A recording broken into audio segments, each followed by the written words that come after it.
Hey everyone, I'm Alex, and welcome to The Roasted Mind, the show where we enjoy some coffee, have a conversation about self-help, personal interests, and growth, and express the thoughts that can be a bit harder to discuss. So, have a seat, grab a cup of coffee, let's talk.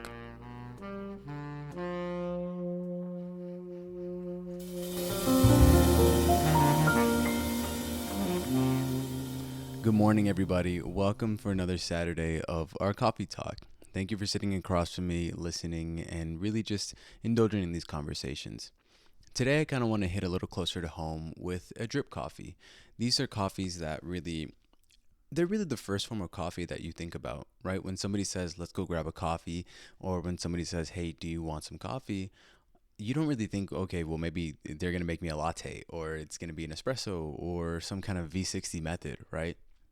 No, these are really the first thing that come into your mind is that pot of coffee that's standard, whether it's a Mr. Coffee or a Black and Decker, something like that, that you really just pour the grinds into the little cup, then you fill up the reservoir with water and press start, and then the water just drips into the bottom of the coffee pot and you're good to go. Maybe you're waiting for max 10 minutes if it's a larger brew of coffee, but something as small as two people, maybe about 6 to 8 cups, and max 10 minutes, like I said. But that really is the first thing that comes to mind when somebody says coffee, is that drip brewer method. There's nothing really like it. There's nothing really as familiar as it is. Maybe, and that's just for us in the States. Maybe in other countries it's different. Maybe they don't really particularly use drip brewer coffee, but here in the States, it's really what we're used to. Maybe not when you go out to a coffee shop, but when you're at home, it's one, the most accessible, and two, kind of the most memorable in a way.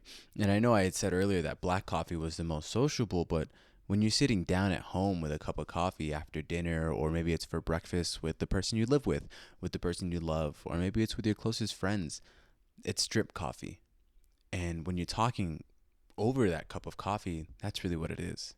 That home brew of drip coffee, maybe with a coffee mate creamer, or maybe it's some kind of oat milk or alt milk alternative creamer, and the couple tablespoons of sugar that you're kind of inching away, trying to measure out how much they really want. And so drip coffee really is the most sociable form. It really is the most kind of sit down and let's chat. Let's just have a post dinner talk over coffee. And I think what's really great is that, you have these options of fancier coffees at a local shop or something, but there's just something that really hits home about the drip coffee. And that's probably due to the familiarity of it. That's probably due to that's what you grew up with, or that's what you grew up around. And I think that's so comforting. I think that's incredibly comforting. But when you start to think about something that's really comforting, something that's really close to home, like this cup of drip coffee, one of the first things that comes to my mind, and something that I kind of had to deal with for a little bit, was my closest friends. The people that you really kind of confide everything to, the people that were there for you for the beginning and will continue to be there for you. I kind of went through this period of, well, do I change my closest friends? Are my closest friends really the best for me? Am I comfortable with them? And that was really one of the hardest parts about this whole bringing myself back up period of time that I had. I know I talked about it last episode, so I won't get into it much more than I already have. But one of the challenges that I had to face was really evaluating who my closest friends were, who I wanted them to be, and how I wanted them to be. Kind of like when you want to explore more for a cup of coffee, right? You have this drip brewer method, but there's more out there. There's espressos, there's the V60 method, there's mocha pots, there's what else? There's cold brews. There's a whole world out there. Siphons. There's things that are really cool out there in the world of coffee. And drip coffee might have been your entrance, but there's there's a plethora of other methods to try and things to really see what fits your niche, other flavors to try. let's say particularly you enjoy drip coffee and that's your niche, then you have other creamers, other flavors, a lot of things you can do to personalize it and make it really feel comfortable, make it feel like home, and make it kind of the best that you want it to be. There's a whole world of coffee that you can try, and just because you like one over somebody else, or just because your favorite barista on YouTube likes one method over the other, doesn't particularly mean it's the best. That just means that it's good for you. And so when I was looking through my closest friends, I was going through this phase of wanting to leave them. And I'm sorry, guys. This might come as a surprise because, well, to everybody else out there and to you, I never really spoke to you about this. I never really opened up about how I felt about all of you. And I'm sorry you're hearing about it now. But I mean, it's better late than never. And I just want you all to know that I love you all very much. And even though I went through this decision of kind of reevaluation, um, I do appreciate you. I do appreciate you all. And of course, through my reevaluation, I found that it was better for me to stay. It was better for me to stay. But that doesn't mean that I wasn't thinking about it. I wasn't thinking about starting anew with people that might have more similar interests to me, with people that are kind of really me, but in another body, which kind of sounds boring when you say it out loud. But when you're starting to think about who do you really want to grow up with, who do you want there all the time, the first thing that comes to mind really should be someone like you. Because then that means that you're comfortable in your own body, right? That means that you really understand who you are, what you like, what are the things that you do that interest you, and you want other people to share that. You want people to talk about that with. And a lot of times when I was kind of looking through my circle of close friends, I was, well, evaluating that circle. I was trying to see how small that circle really was. And was a small circle like that really good for me? Sometimes it felt like the circle was too small. Sometimes I felt like I could really benefit from a bigger group of friends or a more diverse group of friends, or sometimes even a more close knit group of friends that were like me.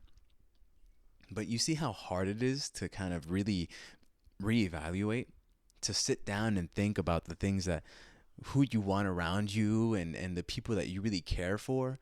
There's a lot of back and forth. I mean, even just now, I went from big friends to small friends. I went from people that are really diverse to people that are just like me. It's really hard to sit down and reevaluate the people that really matter to you and were really there for you all the time.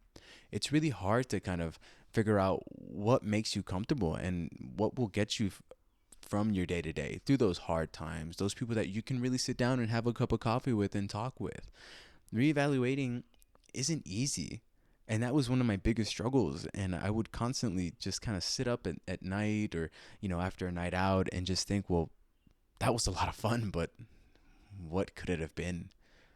Or maybe what would have everything else been if I hadn't been with these people, but with another group of people, with people that were either A, more sociable, or B, more close knit, and we hung out, at the house all the time, or they were want to go out all the time and do devious thievery things, things that I never really had done. But that's kind of like the whole point of hindsight, and hindsight sucks. Hindsight does suck, but that doesn't mean it's not effective because reevaluation in the word is evaluation. I found out that I really do love my close friends. I really do find comfort in them. Just like I find comfort in a cup of drip coffee. When I was growing up, my mother would always make cinnamon water on the stove, and she would put that in her cup of coffee. And I know you're thinking, okay, well now she's adding more water to the bean water, making the coffee more diluted, but that flavor is kind of something that's really nice. It's really homey and comforting, and maybe you guys should try it. It's just boiling a pot of water with a one or two sticks of cinnamon over the pot and pouring that, a little bit of it into your coffee. Or what we would also do is pour a couple cinnamon sticks in the coffee pot and let the coffee drip down there. And that's, it's not something innovative, but that's something that my parents would do and something that my aunt would do, somebody who raised me. And it just makes me think of home. It just makes me feels so comforting when I'm drinking a cup of coffee like that, a cup of coffee that really tastes cinnamony and spicy and flavorful. And that's kind of what I think about when I think about my close friends. These are people that I am theirs. They're my people. And we grew up together. We've shared these experiences. We've had these talks. And these are people that I know will constantly listen and talk and respond. And I say it now that I wouldn't have it any other way with these groups of people. But I did at one point think that maybe it should be different. That maybe I don't want these people in my life anymore. And that's okay, because we're all growing up and we're all figuring things out, and people change, people come in and out of your lives, and maybe that's what you're used to. Maybe you're used to people coming in and out of your life and really figuring out, starting it from scratch again and again and again. And so it's a little hard for you to kind of get used to this people of friends. That's not my case, but I mean, in other people's cases, in your case, it might be. And there's nothing wrong with that, because you really want to feel comfortable at home, and you really want your home to not just be your house under a roof, but you want it to be the people that you confide in. You want it to be the people that you message every day, whether it's a stupid meme on Instagram or whether it's a message saying, hey, when are we hopping on tonight on, let's say, Overwatch or something like that. And those people that really kind of get together and you really started together and you really think you will end together. These are the people that you want to call home. And these are the people that I call home. I mean, look, one of my best friends made the intro photo for the podcast, and they did a really, really stellar job. But that was the first person that I thought of, that when I say, hey, I want to make a cover photo for this. I wasn't thinking of anyone else. I wasn't outsourcing. I knew my friend was an artist, and I went to them first and foremost. Or if there's a new song that comes out by an artist that another one of my close friends likes, I mean, I'll send it in the group chat and hype it up, because I know that's what they like, even though the majority of us isn't our primary interest in that artist, but theirs is, so I try to make them feel comfortable in that way. Or in a food, or maybe asking, hey, what's your favorite K-drama? As much as they do for me, I try to do for them, because I really hope that I'm their home as well as they are mine. I really hope that they kind of find comfort in me as much as I do in them. And that's the best part about when you reevaluate your group. You really start to see, well, I'm really comfortable with these people. I love these people. And I'm really happy that they're in my life. Even if you had that period of, do I get rid of them? Do I leave? Do I stay? That's the whole point of it. That's the amalgamation of evaluating if you leave or if you stay. And that's kind of funny, because there's a lot of wiggle room in that, right? When you think about, can I afford leaving these people, or can I risk keeping them in my life for another 10, 20, 15 years, however long? Maybe you're going to wait until you move out into another state, and that's when you'll cut them off cold turkey, because you don't owe them that obligation anymore. They're not down the street, so it's a lot easier for you to just leave it and be done. And to that I kind of say, well, you never really owed anybody anything to begin with, and you're going to hear that a lot. You're going to hear that a lot from all your friends and people that you confide with. And, I said it in my last episode too. And I've said it, I think I even said it in the episode before that. That's a phrase that you're really going to hear from a lot of podcasts that you listen to, or from a lot of friends that you talk to, a lot of sources. And it's really hard to kind of take away from it, because it's a phrase that's incredibly easy to hear, even easier to say, but it's not easy to do at all. That's one of the tough things to realize, is that you owe nobody anything. But you really don't. You really don't owe anybody anything. And maybe I'm just another voice telling you that, but these friends, these external factors that might have been really your home at one point, you're not responsible for that. You shouldn't be responsible for their life as much as they are for yours, in their inclusion in your life or your inclusion in theirs. Because then again, you're living for somebody else. You're living for another group of people. You're living for the feeling of what it was like to be with these people. And yeah, you've built up these memories. Yeah, you've built up these emotions with them. But maybe that's really all it was, and maybe it's best to leave it at that. You had these highs, you've had these lows, but if you don't really feel comfortable in it, if it's a lot of in the moment type of things, well, do you always want to be living in the moment? And I don't mean that in a way of do you want to be satisfied with your life? I mean, do you always want to live a life of highs and lows with these people? Where's the comfortability in just setting it aside for a couple of days and coming back and knowing that your home is there? And by that, I mean, for example, I mean, you message this group, big messages one day, then you don't talk to them for a couple of days, maybe a week. And you come back and it's like nothing even happened. That's that midpoint I'm talking about. That's that comfortability of you finding your home no matter where you are. And living a life of constant highs and lows, whether it's always fighting or it's always excitability, yeah, that's cool, especially that we're young, or even no matter how old you are. But isn't it nice to just be comfortable? To just sit down and watch? And so there's a lot of wiggle room when it comes to this reevaluation of your friends. There's a lot of push and pull and a lot to consider. It's like a cup of coffee, how you can make it your own. Drip coffee, you can brew it hot, but you can serve it cold. You can serve it over ice. My dad likes to let his hot coffee, he likes to brew it hot, but let it rest for a couple minutes so that it's like lukewarm. But that's the way he prefers it. And I'm not saying that's the wrong way.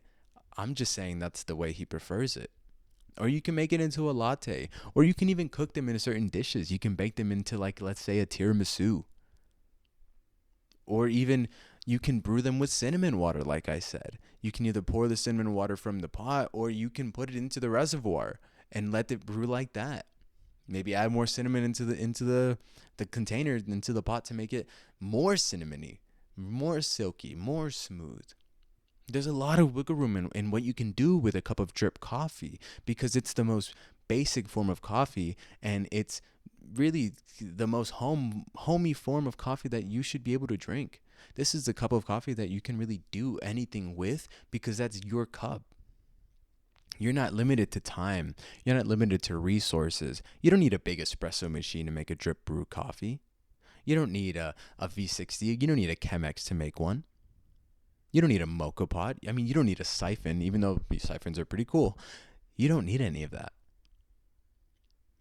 You just need something really simple and the tools to make it yours, to personalize it.